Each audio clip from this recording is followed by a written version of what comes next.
A man died from a hamburger, not because of the climate, but because a tick bit him after feeding on a deer. We don't have a tick problem, we have a deer problem, more deer than we had before Columbus. Ticks don't migrate, they can't. Deer carry them. The Lone Star tick isn't invading new territory, it's simply reclaiming ground it lost when deer numbers once collapsed. But we treat deer as majestic creatures instead of what they become, long-legged rats that spread disease. And whenever the facts get inconvenient, the media reaches for its universal solvent, climate change. Alpha-gal syndrome isn't climate fallout. It's a sugar molecule carried by deer, delivered by ticks, and ignored by the experts. And while hunters try to fix the problem, they're the ones treated as the threat.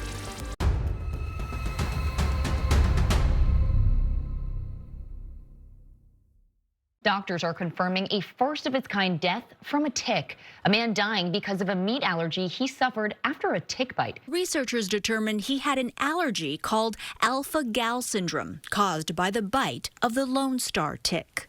That was a clip from ABC News. A 47-year-old New Jersey man ate a hamburger at a backyard barbecue and was dead a few hours later.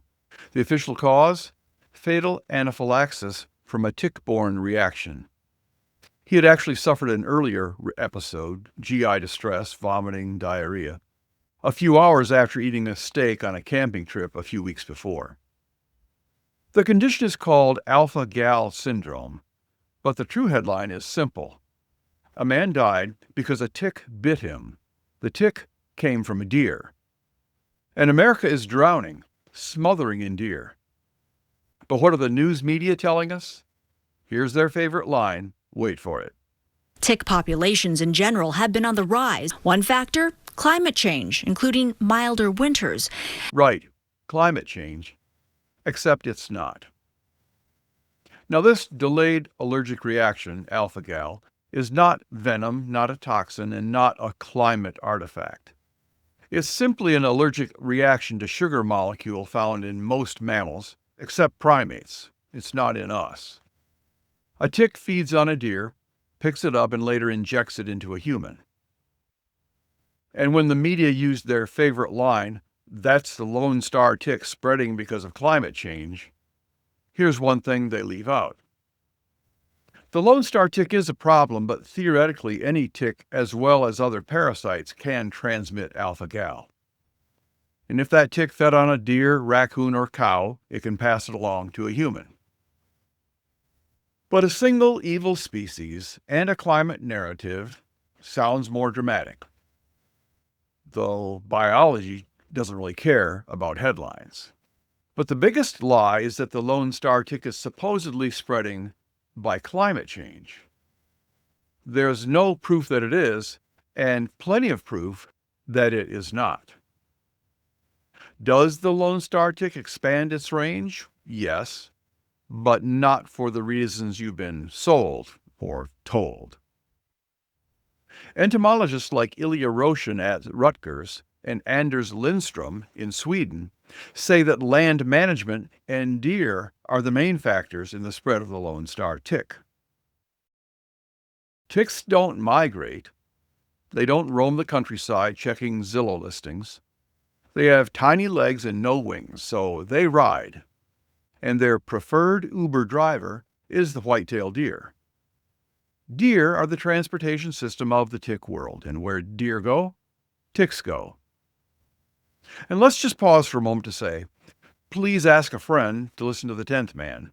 The way we grow is by word of mouth, so we appreciate your spreading the word. Now back to our episode. And no, this is not a new species invading virgin territory. Lindström's work translates the journals of a Finnish naturalist who documented its presence, the Lone Star tick, that is, across much of the eastern U.S. in the 1700s. It disappeared from some regions only because deer populations collapsed. Now that deer numbers have exploded again, because suburbs create perfect edge habitat, the ticks have simply reoccupied their old range. This has nothing to do with climate. It has everything to do with deer. America is one giant deer buffet. Lawns, gardens, orchards, shrubs, golf courses, and your hostas. Hostas are like chocolate cake to deer. If you grow hostas, you're running a deer cafeteria. So while the news claims the Lone Star tick is expanding its range, the simple truth is deer expanded their range for them. And here's the most unknown ecological fact in America. Before Columbus, the estimated deer population was about 300,000 across the entire continent. Today, over 30 million. That's a 100-fold increase. So the deer population is not fragile. They're not majestic, fragile creatures. Far from it. It was the Indians who kept the deer in check through the centuries by relentless hunting and controlled burns of the forest. But now the deer follow man, the white man that is, wherever he goes, just like pigeons, cockroaches, and rats. Deer, after all, are just long-legged rats. They're attractive vermin.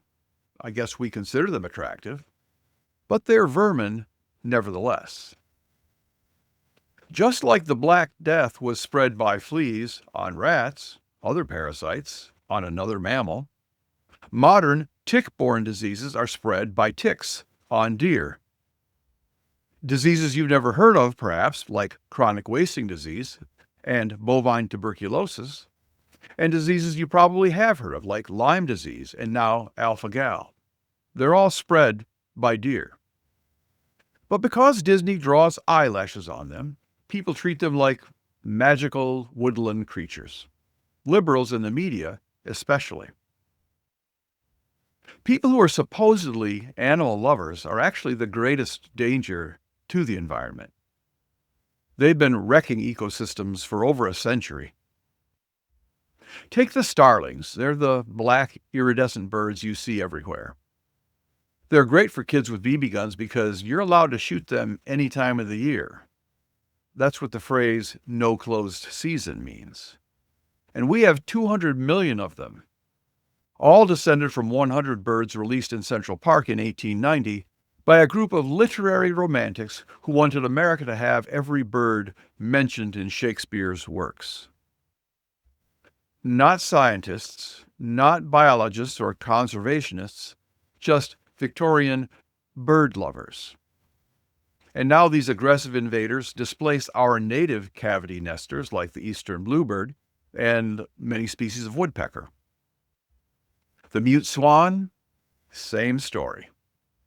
They were imported by wealthy ladies as decorative lawn ornaments for wealthy estates.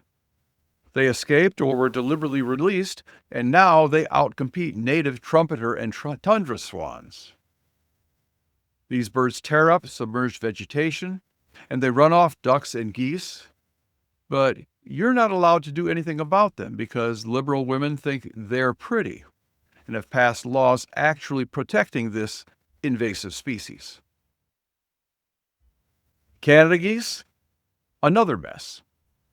Wildlife agencies, which should have known better, collected geese and spread them around the country to supposedly restore populations. Except Canada geese are supposed to migrate, and that migratory behavior is learned. You would think they might have known this. But these birds had no elders to teach them the route, so they stayed put.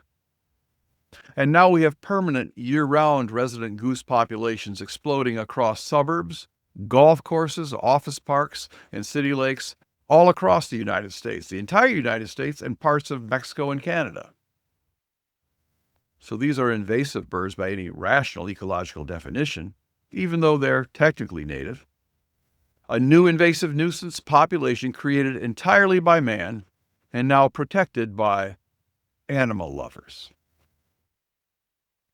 Releasing non-migratory geese is the ecological equivalent of releasing wild buffalo into Central Park, also technically native, but still a terrible idea.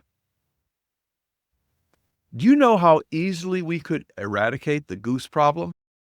In the spring, when you see the geese waddling around with their goslings following them, do you know that you could catch them all with a net?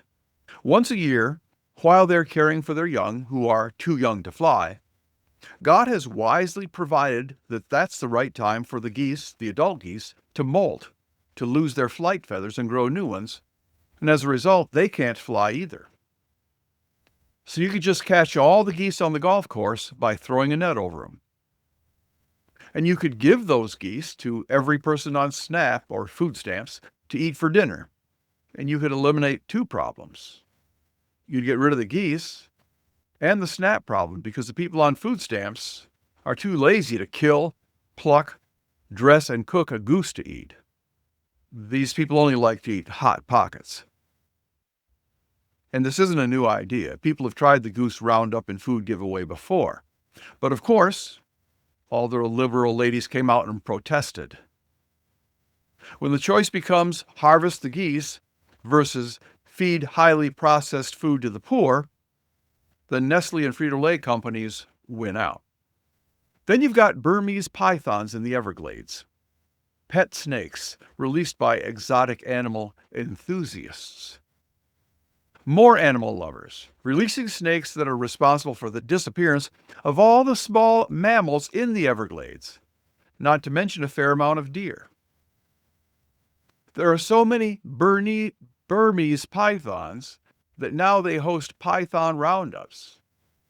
You get a prize for catching the most pythons, but get this. Your catch only counts if you kill the pythons humanely and ethically, because that's what the animal lovers want. Of course, if you caught a python, you just naturally whack off its head with a machete. But in the roundup, that's not permitted. It's as if the python humanely smothers every raccoon that it eats. And aquatic weeds. Does it bother you that you go by a lake and you see that they're spraying chemicals into the lakes to kill aquatic weeds?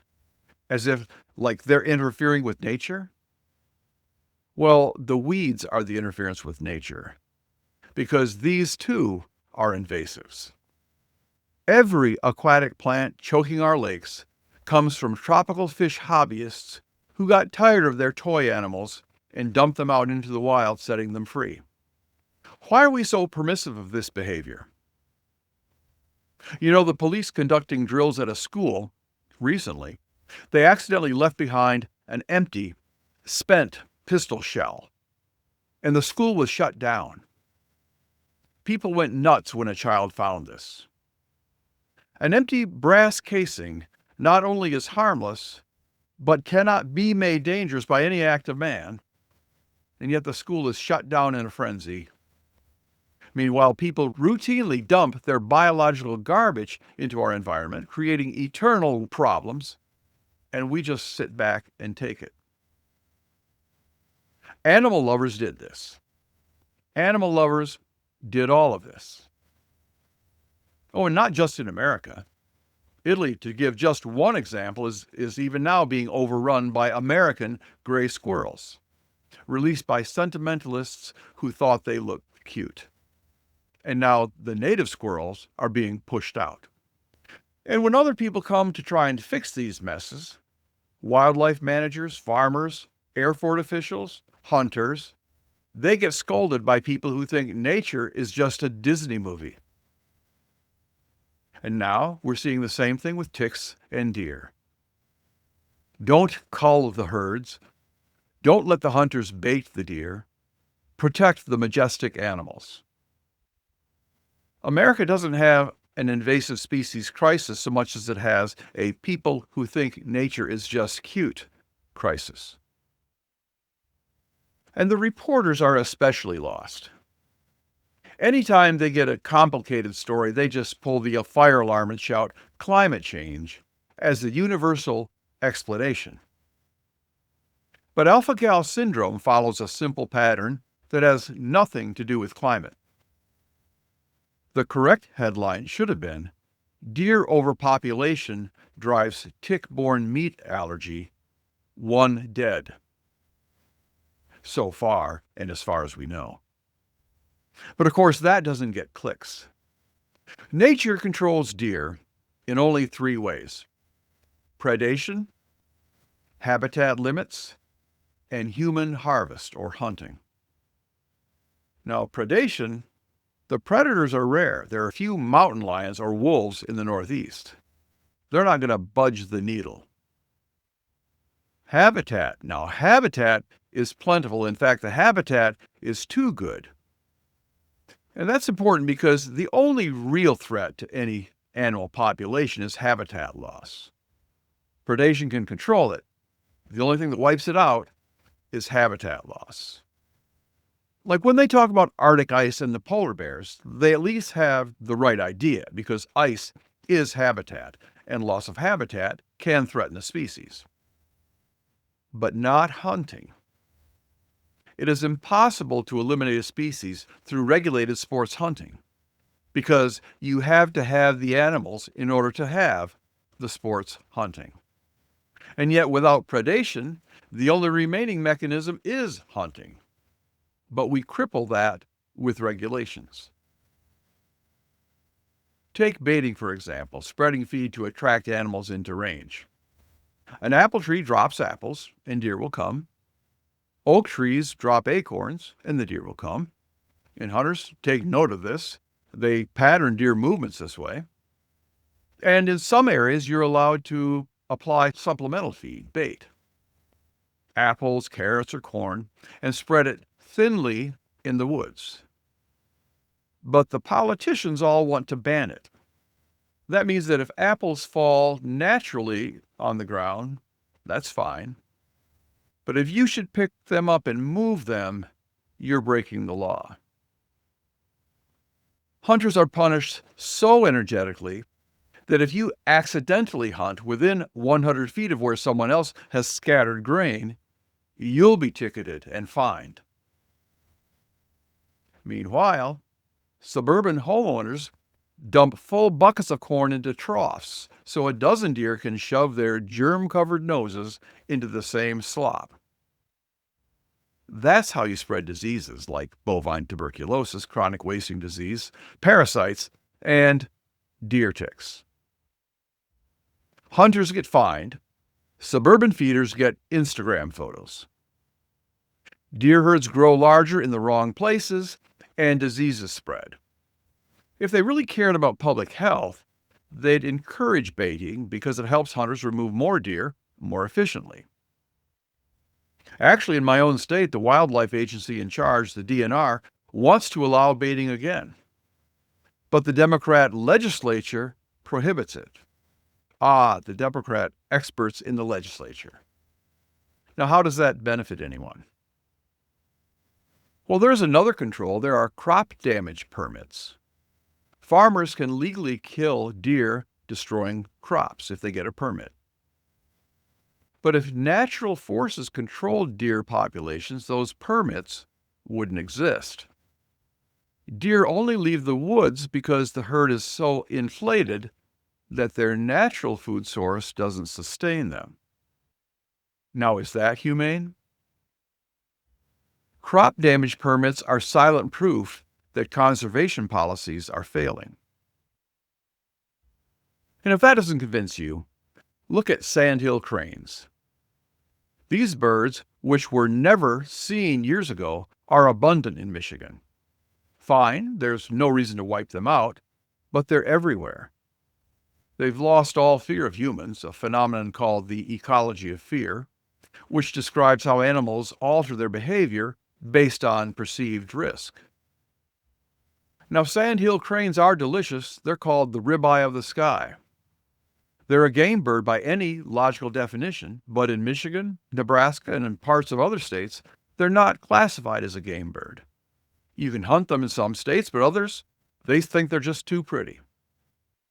And like the deer, they're so overpopulated and doing so much crop damage that farmers can get permits to kill them. But by an act of incredible bureaucracy, it's illegal to eat them. You must waste a perfectly edible bird because someone thinks the live ones are beautiful.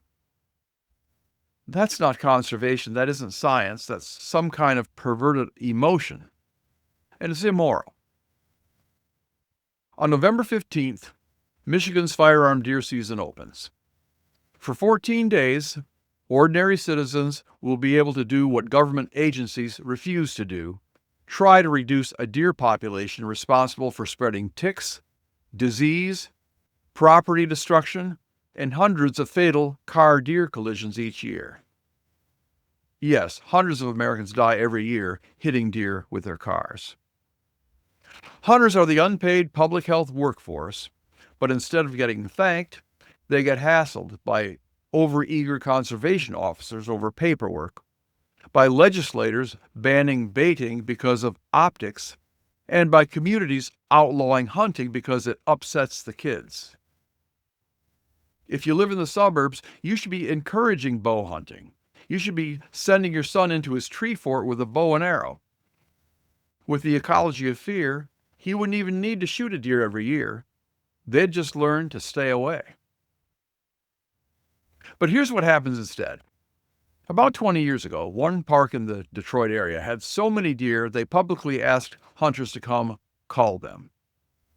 But because it was a public announcement, protesters showed up and drove the deer away and heckled the hunters.